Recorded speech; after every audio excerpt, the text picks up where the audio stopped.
শরীফুল ইসলাম সরকার।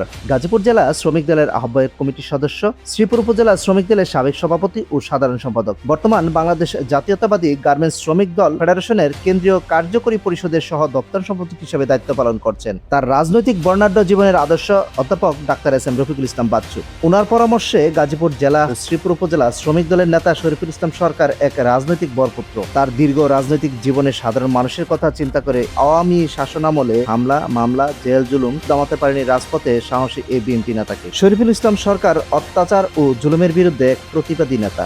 পঙ্গু শ্রমিক, গরিব, দুরস্থ, এতিম, বৃদ্ধ, বিধবা ও প্রাকৃতিক দুর্যোগে ক্ষতিগ্রস্ত মানুষের পাশে উপস্থিত হয়ে তাদের দুর্দশা দেখে শুনে সাহায্যের হাত বাড়িয়ে বর্তমান শ্রীপুর উপজেলা বিএনপির রাজনৈতিক নতুন এক মানবতার ফেরিওয়ালা রূপে আবির্ভাব এই শরীফুল ইসলাম সরকার। শ্রীপুর উপজেলা ও গাজীপুর জেলা সাধারণ মানুষের কথা চিন্তা করে আসন্ন আগামী উপজেলা নির্বাচনে শ্রীপুর উপজেলা ভাইস চেয়ারম্যান পদে সবার সমর্থন ও দোয়া প্রত্যাশা করে তিনি বলেন, আগামী দিনে শ্রীপুর উপজেলার জনগণ, সর্বস্তরের জনগণ যদি আমাকে ভোট দিয়ে, সমর্থন দিয়ে আমার পাশে থেকে আমাকে নির্বাচিত করে, তাহলে আমি আগামী দিনে শ্রীপুর উপজেলা পরিষদকে একটি আধুনিক পরিষদ হিসাবে গড়ে তোলার জন্য আমি সর্বোচ্চ চেষ্টা করে যাব। শরীফুল ইসলাম সরকার গরিব ও সাধারণ মানুষকে সবসময় মূল্যায়ন ও তাদের দুঃখ দুর্দশার পাশে থাকবে বলে তার প্রতিশ্রুতি।